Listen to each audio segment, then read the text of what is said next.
अभी तक तो आपको डर लग रहा था, अभी तक आपको जो वो थोड़ा सा फियर था, पर आज से वो निकाल दीजिएगा। वो कहते हैं ना, फियर के ऊपर और एक शायरी जो है वो दिमाग में आ रही है, बोलूं? हाँ, मतलब ये फियर, डर के ऊपर, इंसान को जो डर लगता है, और एक शायरी जो है वो दिमाग में आ रही है। बोलूं आप अगर कहें तो? इरशाद, हाँ, सुप्रियो जी ने लिखा है। Thank you so very much. वो कहते हैं कि जिंदगी के हर एक मोड़ पर तुझे दर्द सताएगा। सुनिएगा मेरी बात बहुत ध्यान से, बहुत बहुत फेमस पोयम है, मैं दिल के बहुत करीब है। जिंदगी के हर एक मोड़ पर तुझे दर्द सताएगा, और इसी दर्द का फायदा ये डर उठाएगा। तुझे कहेगा कि तू कुछ नहीं कर पाएगा। डर जो है वो हमें खुद को बोलेगा। तुझे कहेगा कि तू आगे कुछ नहीं कर पाएगा, पर क्या वो लिख कर दे पाएगा कि तू हार जाएगा? डर क्या आपको जो लिख कर दे पाएगा कि भी आप जो हार जाएंगे? हाँ। जिंदगी के हर एक मोड़ पर तुझे दर्द सताएगा, और इसी दर्द का फायदा ये डर उठाएगा। तुझे कहेगा कि तू कुछ नहीं कर पाएगा, पर क्या वो लिख कर दे पाएगा कि तू हार जाएगा? डर के इस खेल को तू निडर होके खेल। डर से डर मत, कुछ अलग कर। डर से डर मत, कुछ अलग कर। तो भाई, डर से जो है वो निडर होकर खेलना है, डरना नहीं है, अलग होकर जो है ना हमें खेलना है, ठीक है? तो इसी के साथ, अभी तक अगर डर लग रहा था तो कोई इश्यू नहीं है मेरे यारों। आज से जो है ना शुरुआत कर दीजिएगा, धीरे धीरे करके डर निकल जाएगा। ये 5 चीजें जो आपको मैं आज बताने वाला हूं ना, उसके द्वारा। प्रॉब्लम्स क्या, किसके लिए डर लगता है भाई? कॉन्फिडेंस नहीं होता, इसके लिए डर लगता है। हाँ, शायद कई बार ऐसा होता है कि स्टेज के ऊपर गए तब अपने पॉइंट्स अच्छी तरीके से रिप्रेजेंट नहीं कर पाते हैं, लोगों को इन्फ्लुएंस नहीं कर पाते हैं, कन्विंसिंग नहीं हो पाता लोग, मतलब आप, आपके अंदर तो कई सारी चीज है, पर आप लोगों को कन्विंस नहीं कर पाते, ऐसा बोल नहीं पाते, हाँ, इंटरव्यूज क्रैक नहीं हो पाते, जो आपके मतलब एक्सपेक्टेड सैलरी होती है वो डिमांड नहीं कर पाते। तो ये सभी जो है वो कॉमन प्रॉब्लम्स है आज के समय के अंदर, कई सारे लोगों की नेटवर्किंग स्किल्स बहुत कम है, स्टेज के ऊपर जाने का डर लगता है, हाँ, कैमरा को फेस करने का डर लगता है। और हम बड़ा बिजनेस के अंदर, मैं आपको बताऊं मेरे यारों, हर एक हमारे जितने भी बिजनेस कंसल्टेंट है ना, उसको हर एक डेली बेसिस के ऊपर, जो भी हमारी ये ट्रेनिंग चलती है 11 महीने के लिए, जो भी हम यहाँ पर उसको सिखाते हैं, हर एक व्यक्ति को हम टास्क देते हैं कि आपको इस सेशन की लर्निंग आपके मोबाइल फोन के द्वारा रिकॉर्ड करके, वीडियो शूट करके, आपके रिस्पेक्टिव चैनल पार्टनर, आपके आईबीसी मैनेजर या फिर हमें भेजिए। क्योंकि आज के समय में कैमरा फ्रेंडली बनना बहुत, मतलब बहुत जरूरी है। कैमरा के सामने आकर बोलना बहुत जरूरी है। आज आप देख पा रहे होंगे कि कई बड़े बड़े जो बिजनेसमैन भी है ना, जो करोड़ों रुपए का टर्नओवर कर रहे थे, उसको भी जब जीवन के अंदर सब खुशियां उसको मिल गई ना, तब एक खुशी थी जो सभी लोग पाना चाहते थे। वो खुशी थी कि मुझे भी लोगों के बीच में आकर बोलना है, मुझे भी कैमरा के सामने बोलना है, मुझे भी लोगों के बीच में फेमस होना है। उसके कुछ एग्जाम्पल की बात करूं तो आप सभी लोगों ने सुना होगा, सूरत के डायमंड किंग सऊजी भाई धोड़किया, इसके बाद गोविंद भाई धोड़किया, जो हमारे बहुत अच्छे बिंद्रा सर के जो है वो मित्र भी है। हाँ, 10-10, 15-15, 20-20 हजार करोड़ का टर्नओवर सालाना। जब सब कुछ जिंदगी की खुशी मिल गई ना, तब उसको ये लगा कि ये खुशी अभी बाकी है कि लोगों के बीच में जाकर बोलने की, हमारी विचार, हमारी सक्सेस स्टोरीज रिप्रेजेंट करने की, और लोगों को और ज्यादा मोटिवेट करने की। तो सभी लोगों ने अपने इंस्टाग्राम, यूट्यूब चैनल शुरू कर दिए, और वहां पर जो है ना अपनी जो लर्निंग है वो लोगों के साथ शेयर कर रहे हैं, कैमरा के सामने कर रहे हैं। Are you getting my point? तो जीवन के इस मोड़ के ऊपर सब कुछ मिल जाने के बाद भी एक ये जो खुशी होती है ना, वो हर एक व्यक्ति पाना चाहता है, कि मैं कैमरा के सामने बोलूं, लोग मुझे सुने, लोग मेरी वाहवाही करें, लोगों के बीच में बोलूं, लोग मेरी सुने, मेरे बारे में बात करें, मेरे जैसा बनना चाहे। आप सभी लोगों का भी ये सपना होगा, हाँ या ना? है? आप सभी लोगों का भी ये जो सपना है कि नहीं है? बहुत बढ़िया, धन्यवाद। इस सपने को जरूर जो वो पूरा करेंगे। पब्लिक स्पीकिंग जो है क्रिटिकल स्किल्स है। अगर आप लोगों को इन्फ्लुएंस कर पाए तो आज के समय के अंदर जो अभी मैंने बताया, इन्फ्लुएंस जो सब कुछ है। अभी बात करते हैं पब्लिक स्पीकिंग के मेन 3 गोल के ऊपर। देखिए, जब भी आप लोगों के बीच में जाते हैं तो 3 आपके मेजर गोल होते हैं, 3 आपके मेजर, जो मैं कह सकता हूं कि भाई वो आपके उद्देश्य होता है। पहला, कि भाई परस्यूट, परस्यूट का मतलब कि आपकी आपकी बात जो है ना वो मनवाना, राजी करना, लोगों को जो है वो राजी करना। तो अगर आप लोगों के बीच में कुछ बोलने के लिए जाते हैं मीटिंग के अंदर या फिर कहीं पर भी, तो या तो आपका ये गोल है कि मुझे जो है ना लोगों को राजी करना। दूसरा आपका गोल हो सकता है कि मुझे मेरे कंपनी के बारे में, मेरे प्रोजेक्ट के बारे में, मेरे बारे में या तो कुछ इन्फॉर्म करना है या फिर लोगों को अवेयर करना है। ये दूसरा जो है वो गोल हो सकता है। और तीसरा गोल पब्लिक स्पीकिंग का हो सकता है कि भाई या तो मुझे उसको इंप्रेस करना है या फिर मुझे लोगों को इन्फ्लुएंस करना है, मतलब मेरा जो प्रभाव है वो छोड़ना है और मेरे बारे में बताना है। लोगों के जीवन के अंदर इंपैक्ट मुझे जो है ना वो क्रिएट करना है। ये तीन गोल के अलावा कोई चौथा गोल नहीं हो सकता। या तो मेरी बात उसको मनवानी है, कोई मीटिंग में अगर गए तो मेरा ये एजेंडा है, मैं कैसे भी करके ये बात जो है ना आज के ये मीटिंग के बाद ये मेरे एम्प्लॉय के पास से या फिर मेरे बॉस के पास से मैं या फिर मेरी कंपनी के लोगों के पास से मनवाऊंगा, या फिर मेरे कस्टमर के पास से, मेरे क्लाइंट के पास से मनवाऊंगा। या तो मैं किसी को इन्फॉर्म करूंगा या फिर उसको अवेयर करूंगा, या फिर जो है वो लोगों को इंप्रेस या फिर प्रभावित करना, वो जो है गोल हो सकता है। ये तीन गोल के अलावा कुछ नहीं हो सकता। पांच पिलर्स है पब्लिक स्पीकिंग। अगर ये पांच पिलर सीख लिए ना, बहुत ध्यान से सुनिएगा, अगर ये पांच पिलर सीख लिए ना पब्लिक स्पीकिंग के, तो जो है ना वो गेम चेंज हो जाएगी। इसमें पहला है प्रिपरेशन। सुनिएगा मेरी बात बहुत ध्यान से। पहला है प्रिपरेशन, तैयारी क्या क्या कौन कौन सी करनी है। दूसरा है कंटेंट, कंटेंट क्या तैयार करना है लोगों के बीच में जाने से पहले। तीसरा है कि विजुअल प्रेजेंटेशन, कि आप क्या ऐसी तैयारी करेंगे, विजुअल क्या सामने वाले लोगों को दिखाएंगे, और आप स्टेज के ऊपर जाएंगे तब स्टेज को कैसे हैंडल करेंगे। चौथा है स्टेज के ऊपर जाने के बाद अभी आपकी बॉडी लैंग्वेज कैसे रखेंगे, आपका वॉइस कैसा होना चाहिए, वो सब कुछ चीजें वहां पर सीखेंगे। और इसके बाद पांचवा है कि भाई ऑडियंस को हैंडल कैसे करोगे। कभी जो है वो सामने वाले व्यक्ति आपको सवाल पूछेंगे, सामने वाले व्यक्ति ऑब्जेक्शन करेंगे, तभी सिचुएशन के अंदर वो पूरे ऑडियंस को आप हैंडल कैसे करोगे। टोटल ये पब्लिक स्पीकिंग के जो वो पांच पिलर्स है। सबसे पहले बात करते हैं प्रिपरेशन की। तैयारी क्या क्या करनी है आपको लोगों के बीच में जाने से पहले। तो पब्लिक स्पीकिंग कोई एक टैलेंट नहीं है, वो एक जो है वो स्किल्स। कोई जो है वो बचपन में जन्म होकर सीधा कोई वो पब्लिक स्पीकर बनकर नहीं आता, वो समय के साथ साथ आपको डेवलप करनी पड़ती है। सबसे पहली चीज आपको तैयारी में करनी है वो ये है कि आपको खुद के अंदर कन्विक्शन बिल्ड करना है कि हाँ मैं ये कर सकता हूं। सुनिएगा, कॉन्फिडेंस क्यों लो हो जाता है पता है? क्योंकि कन्विक्शन नहीं है। आपने अपने आप को प्रिपरेशन तैयारी के अंदर बोला हुआ नहीं होता कि मैं कर सकता हूँ, मैं ये कर सकता हूँ, मैं तो कैसे भी करके जो है ना लोगों को मेरी बात मनवा लूंगा, कैसे भी करके आज बहुत अच्छा रिप्रेजेंटेशन रिप्रेजेंटेशन दूंगा, कैसे भी करके जो है वो आज तो मतलब मैं स्टेज को जो है वो पूरी तरीके से हाँ मचा दूंगा वहां पर जाकर। वो कन्विक्शन नहीं होता आपके अंदर, इसके लिए कॉन्फिडेंस लो हो जाता है। तो पहली तैयारी आपको ये करनी है, कहीं पर भी लोगों के बीच में, मीटिंग्स में, वन टू मेनी, कहीं पर भी बोलने के लिए जाए तो आपको खुद के अंदर कन्विक्शन होना चाहिए कि मैं ये कर पाऊंगा। अगर ये कन्विक्शन होगा, विश्वास होगा खुद के अंदर भैरवनाथ जी, अल्पेश जी, तो आपको ऑटोमेटिकली जो है वो कॉन्फिडेंस आएगा। इसके बाद एक हेल फॉर्मूला है, उसका आपको उपयोग करना है। हेल का मतलब क्या है? Honesty, authenticity, integrity and love. मैं थोड़ा सा डिटेल में समझाता हूं। फॉर एन एग्जाम्पल, ऑनेस्टी का मतलब कि भाई प्रामाणिक रहो भाई। जो वहां पर आप बोलना चाहते हो ना, आपके थॉट्स, आपके विचार, आपके शब्द जो क्लियर होने चाहिए, वो पूरे स्ट्रेट फॉरवर्ड होने चाहिए, ऑनेस्ट रहना चाहिए। इधर उधर की बातें, चिगली चुगली बातें नहीं करनी। क्योंकि लोगों को जो है वो सच्ची बात सुनना पसंद है। सिर्फ अच्छी भी होनी तो चाहिए ही, बट अच्छी के साथ साथ सच्ची बात सुनना जो है वो पसंद है। इसके बाद दूसरी चीज ऑथेंटिसिटी। ऑथेंटिसिटी का मतलब क्या होता है? लोग अभी देखते हैं कई बार कि लोगों की जो है ना वो कॉपी करने लगते हैं। लोगों की कॉपी मत करो भाई साहब। वो व्यक्ति ने, जो आपके रोल मॉडल थे, उन्होंने अपनी ऑलरेडी पहचान बना ली है। अभी आपको आपकी पहचान बनानी होगी। आप अपने अंदर कुछ जो वो नयापन लाइए, आप खुद बनिए। ठीक है? आप खुद को जो है वो पहचानिए कि भाई मैं क्या है, मेरे अंदर क्या है, कि जो हम ये बता सकते हैं। तो ऑथेंटिसिटी जो है वो होना बहुत मतलब बहुत जरूरी है, आपकी खुद की ऑथेंटिसिटी, नयापन।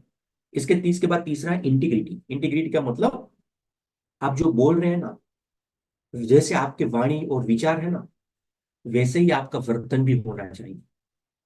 कहीं पर ऐसा ना हो आप कुछ बोल अलग रहे हैं, बात वो बहुत अच्छी अच्छी कर रहे हैं, पर आपके कैरेक्टर में या फिर आपके खुद के जीवन के अंदर वो चीजों को आपने कभी अप्लाई नहीं किया। Are you getting my point? आप जो बोल रहे हैं, आप जो बता रहे हैं, आपके जो विचार है, वही चीज आपके जीवन के अंदर भी प्रदर्शित होनी चाहिए, वही प्रतिबिंब आपके जीवन के अंदर भी होना चाहिए। वरना कल जाकर लोग जब भाड़ा भांडा फूटेगा ना, तब लोगों को पता लग जाएगा कि लोगों के सामने बोलते भाई कुछ अलग है, और उसके कार्य उसके कर्म तो पूरी तरीके से अलग ही है। वो कभी नहीं करना है। और इसके बाद लास्ट वाली चीज, लव। लव का मतलब, मैं ये नहीं कहना चाहता कि भाई वहां पर जाकर जो है ना, पब्लिक में जाकर अपने आशिक ढूंढने लगो।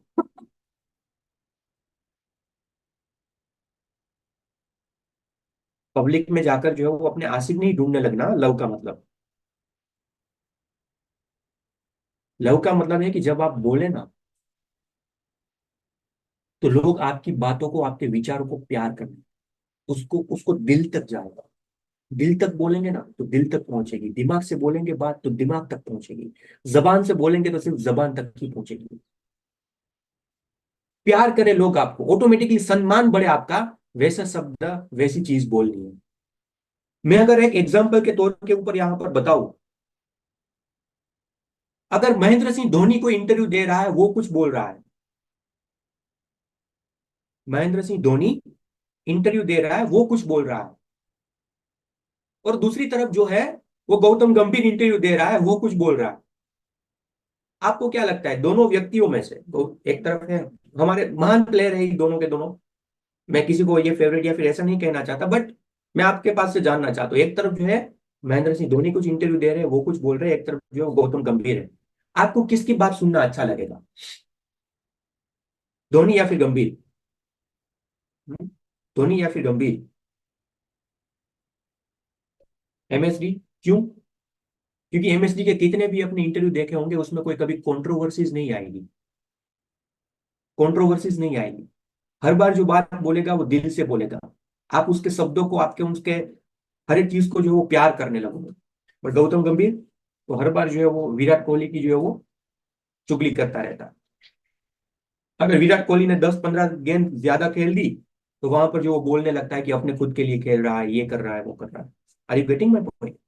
तो इसको कहते हैं लव, कि आप जब बोले तब लोग आपको जो एक्सेप्ट करें, लोग आपको सुनना पसंद करें, ऐसा बोलना है। बहुत ज्यादा कड़वा कभी नहीं बोलना, कड़वा बोलना है फिर भी उसको जो है वो मीठे के रूप में कभी आपको उसको परोसना पड़ेगा, ठीक है? तो ये हेल्प फॉर्मूला था प्रिपरेशन के अंदर। दूसरा चीज आपको क्या करना है, सुनिएगा। कॉन्फिडेंस बिल्ड करने के लिए पॉजिटिव एटीट्यूड हमेशा रखना है, और आपको ये विजुअलाइज करना है कि जो भी आउटकम आएगा वो सक्सेसफुल आएगा। कैसे? फॉर एन एग्जाम्पल, मैं स्टेज के ऊपर जाऊंगा, लोग मेरे बारे में जब मैं बोलूंगा इसके बाद जो है ना लोग तालियां बजाएंगे, लोग मेरे जो है वो जैसे ही सेशन पूरा होगा या फिर मेरी मीटिंग पूरी होगी, तो भाई मतलब क्या बात, क्या बात, क्या बात, ऐसे करेंगे।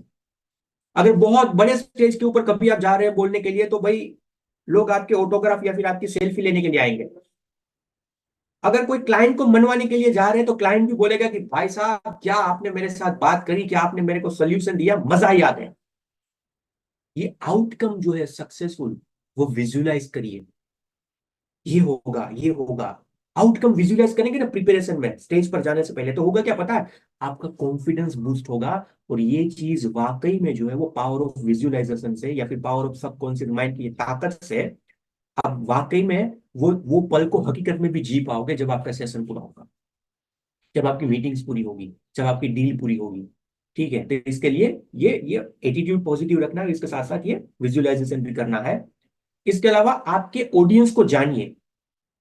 कभी ऐसे ही मत जाइए कभी कहीं पर भी, उसकी अपेक्षाएं क्या है, उसके दर्द के पॉइंट्स क्या है। हाँ। इसके बाद अगर मैं आगे बातचीत करूं थोड़ा सा, तो कहां से आ रहे हैं, उसका माइंडसेट कैसा है, वो सब कुछ चीजें जानना भी जरूरी है। कहीं ऐसा ना हो कि आप तो जो है वो बात कर रहे हैं बहुत प्रोफेशनल वाली, बट आपकी जो टारगेट ऑडियंस है ना, वही कोई छोटे से गांव से है, तो उसके पास उतना शायद एजुकेशन नहीं है, तो आपकी बात को समझ नहीं पा रहे हैं। या फिर आप जो है वो कोई छोटे से गांव से है, बट आप जो बड़ी कोई लोगों के बीच में जा रहे हैं, तो आपको वो जो लोग समझ पाए उस तरीके की आपको तैयारी करनी पड़ेगी। तो ऑडियंस को समझना पड़ेगा, उसके उसके पेन पॉइंट्स क्या है, वो क्या सीखना चाहते हैं, क्या जानना चाहते हैं, वो आपको पहले जो है समझना पड़ेगा। सब्जेक्ट को बहुत अच्छी तरीके से जानिए, आप क्या बोल रहे हैं, आपका पर्पस क्या है, वो बहुत अच्छी तरीके से जो है वो जानना। ऐसा नहीं कि जो भी आया दिमाग के अंदर, जो भी मजा आया वो बोलकर जो है ना वो चले आए। तो ऐसे तो कभी भी अच्छे पब्लिक स्पीकर नहीं बन पाओ। मैं इसमें एक एग्जांपल दूं, आपको क्या बोलना है वो जानना जरूरी है, उसमें एक एग्जांपल दूं मैं, अगर मतलब बुरा ना माने तो। आप इसको पॉलिटिकल जो है ना वो पॉइंट ऑफ व्यू से मत लीजिएगा, आप इसको पॉलिटिकल पॉइंट ऑफ व्यू से मत लीजिएगा, बट मैं आपको एक एग्जांपल देता हूं। राहुल गांधी का नाम सुना है? राहुल गांधी का। हाँ? क्या आपको लगता है कि राहुल गांधी जब भी स्टेज के ऊपर जाते हैं तब उसका पर्पस क्लियर होता है? या फिर क्या आपको पता है, या फिर आपने कभी ऐसा ऐसा महसूस किया कि राहुल गांधी जब स्टेज के ऊपर से बोलते हैं तो उसको क्या बोलना है वो उसके लिए वो क्लियर होता है? अब राहुल गांधी शायद अच्छे इंसान हो सकते हैं, सुनिएगा मेरी बात, राहुल गांधी अच्छे इंसान हो सकते हैं, मुझे नहीं पता। राहुल गांधी के अंदर अलग तरीके की टैलेंट भी हो सकती है, वो भी मुझे नहीं पता। हाँ वैसे टैलेंट तो है ही उसके अंदर, क्योंकि वो आलू डालो और सोना निकालो वाली बात करते हैं, तो टैलेंट तो टैलेंट तो बहुत भर भर के, कोई पॉलिटिकल उसमें वहीं जाना, बट आप सिर्फ जो विजुलाइज करिए चीजों को, मतलब समझिए इसको। राहुल गांधी भाई साहब बहुत अच्छे इंसान हो सकते हैं, शायद उसको प्रधानमंत्री जी की कुर्सी मिले तो वहां पर अच्छा काम भी कर सकते हैं मोदी जी के साथ साथ, या फिर उनसे भी ज्यादा अच्छा काम कर सकते हैं, वो हमें नहीं पता। और ज्यादा देश को आगे लेकर जा सकते हैं शायद, हमें नहीं पता।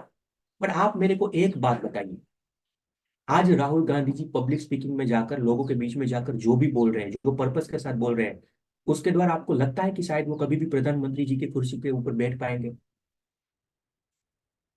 Are you getting my point?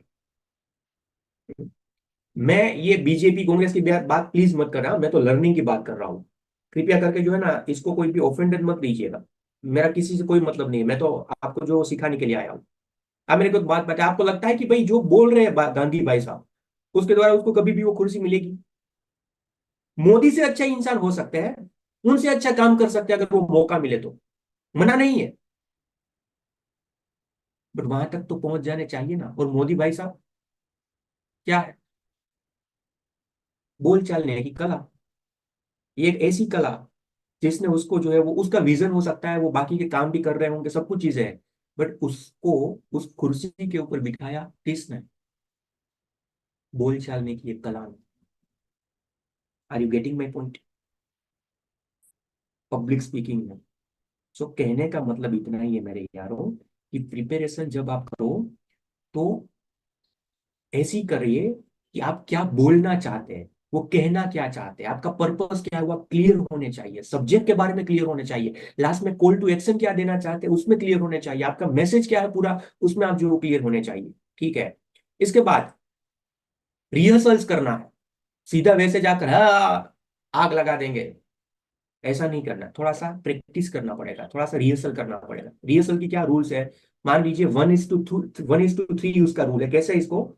आपकी 30 मिनट की अगर स्पीच है, आपकी स्पीच, आपका प्रेजेंटेशन, आपका डील 30 मिनट का है, जहां पर 30 मिनट आपको बोलना है, तो आपको 90 मिनट की तैयारी करनी है, मिनिमम 3 टाइम्स हायर। 90 मिनट की 3 टाइम आपको तैयारी करनी है। जब पहली बार तैयारी करेंगे ना, तब आपको थोड़ा सा और कंफर्ट आएगा। जब दूसरी बार फिर से रिहर्सल करेंगे, तैयारी करेंगे ना, तब आपका और ज्यादा कॉन्फिडेंस बूस्टअप होगा। और जब तीसरी बार आप तैयारी करेंगे, आप जो रिहर्सल करेंगे, तब जो आपके वो स्पीच के अंदर, आपके वो बातचीत के अंदर परफेक्शन आएगा। पहली बार में कभी परफेक्शन की एक्सपेक्टेशन मत रखिएगा। तो 1:3 रूल तैयारी के अंदर, प्रिपरेशन के अंदर है, जो आपको तैयार करना है। कंफर्ट पहला दूर होगा, मतलब कंफर्ट आएगा, कॉन्फिडेंस इसके बाद आएगा, और तीसरा जो आपका परफेक्शन आएगा। दूसरा पिलर, आपने तैयारी कर ली, प्रिपरेशन कर ली, थोड़ा सा मेंटली, मेंटली तैयारी कर ली, अभी कंटेंट क्रिएट तो करना पड़ेगा ना, क्या बोलना है वहां पर। मेंटली तो आप तैयार हो गए, अब कंटेंट भी तैयार करना पड़ेगा। तो कंटेंट तैयार करने में सबसे पहला जो आपको ध्यान रखना है वो है पर्सनलाइजेशन।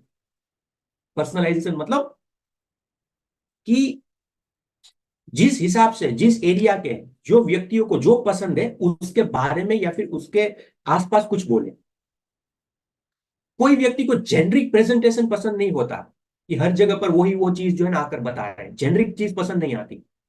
अगर आप बहुत अच्छे व्यक्ति हर बार मीटिंग में आकर जो है ना एक ही तरीके की चीज बोल रहे हैं तो लोगों को नहीं मजा आता।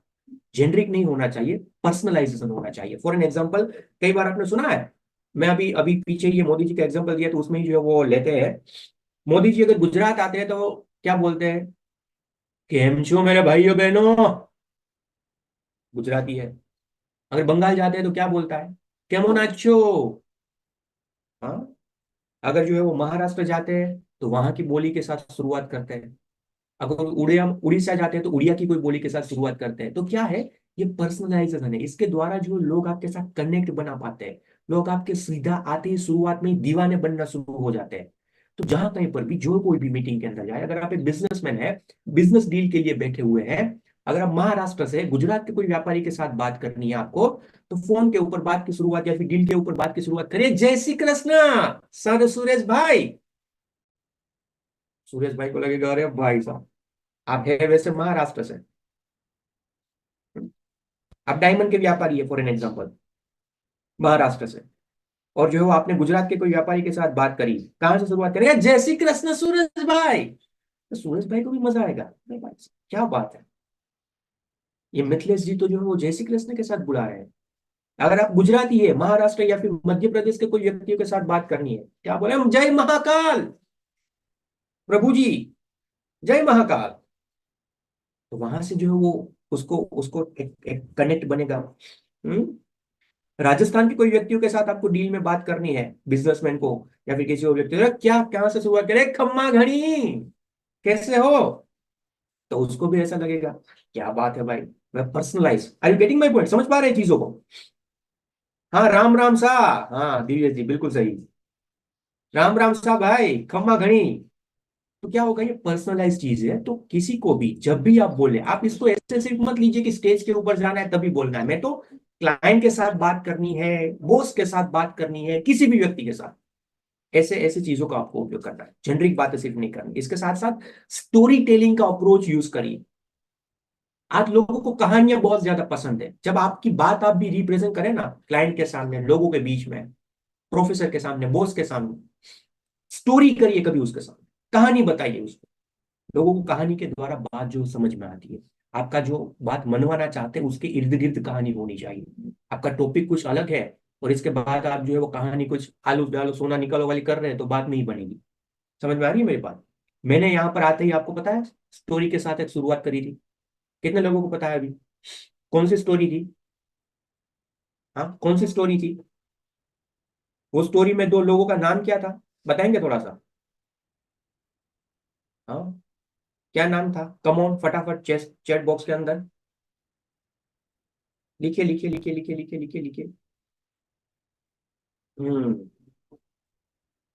नाम क्या था कैरेक्टर का? बहुत बढ़िया। आपको क्यों याद है ये निकुल और मुकुल? क्यों याद है? क्योंकि वो कहानी के द्वारा मैंने जो है वो पब्लिक स्पीकिंग का इंपॉर्टेंस समझाने की कोशिश करी। एक स्टोरी थी, इसके लिए आपको जो है वो दोनों के दोनों नाम याद रह गए। इसके लिए जब आप कभी भी कहीं पर भी जाकर स्टोरी करते हैं तो वो चीजें याद रह जाती है। विजुअलाइज जब आप बोलते हो, तब जो है वो आपका कंटेंट ऐसा होना चाहिए जो रियल लाइफ स्टोरीज के साथ कनेक्टेड हो, विजुअलाइज कर पाए लोग। मैंने अभी महेंद्र सिंह धोनी और जो है वो इसका एग्जांपल दिया, गौतम गंभीर का। आप वो चीजों को तो विजुअलाइज कर पाए थे, हाँ या ना? आपके सामने महेंद्र सिंह धोनी की इमेज या फिर उसका इंटरव्यू आ रहा था?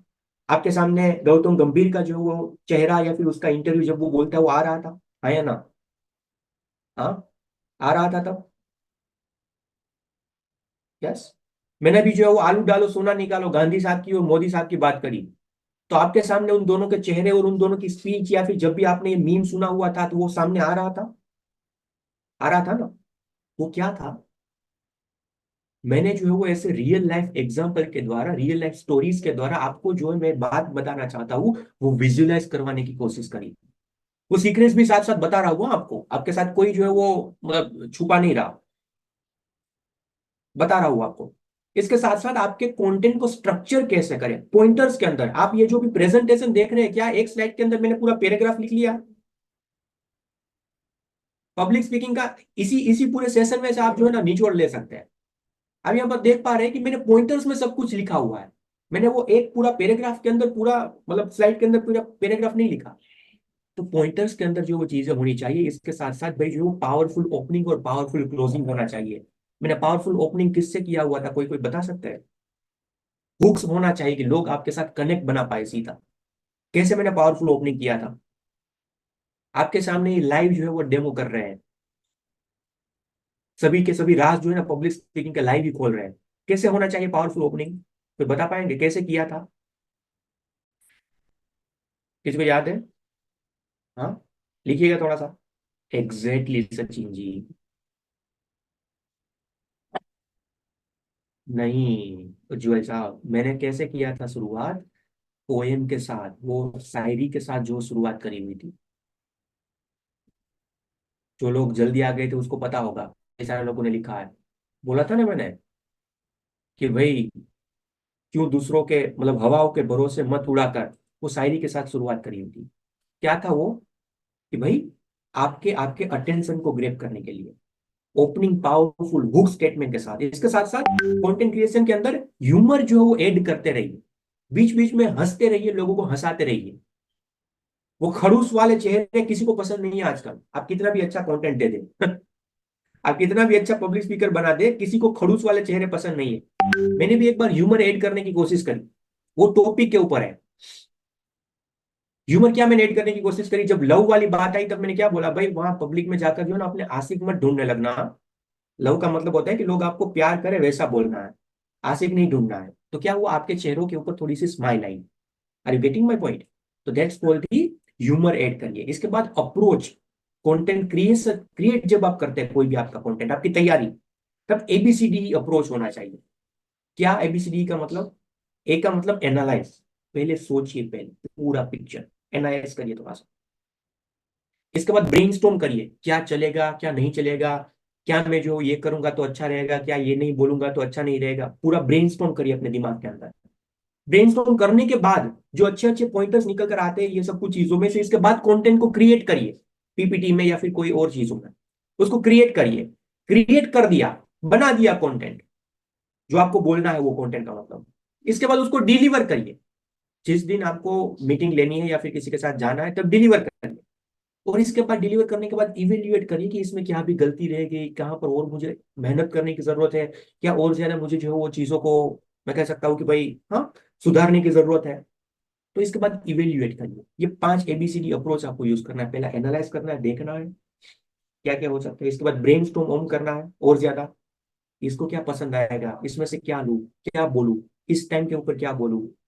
इसके बाद कंटेंट क्रिएट करिए, बनाइए, डिलीवर, और इसके बाद इवेल्युएट। ये था कंटेंट हमारा क्रिएशन। तीसरा स्टेज आता है, कंटेंट तैयार हो गया, पहले प्रिपरेशन कर ली, पहला स्टेप। दूसरा स्टेप आपने कंटेंट तैयार कर लिया। अभी तीसरा क्या है? आप स्टेज के ऊपर जाएंगे, और स्टेज के ऊपर जब जाएंगे तब विजुअल प्रेजेंटेशन कैसे देंगे? आप जाकर सीधा बोलने लगेंगे तो आपको लगता है कि लोग आपको सुन पाएंगे? अगर मैं आपको यहाँ पर ये पीपीटी ना दिखाता और ऐसे ही ये सब कुछ चीजें बताता रहता, तो क्या आपको लगता है कि आप यहाँ पर टिकते इतने देर तक?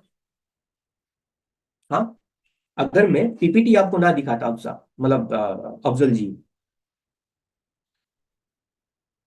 हम्म अगर मैं पीपीटी आपको ना दिखाता और वैसे ही मैं आपको जो है वो पब्लिक स्पीकिंग के बारे में समझाता रहता, तो क्या आप जो है वो टिकते यहाँ पर? पॉसिबल ही नहीं है।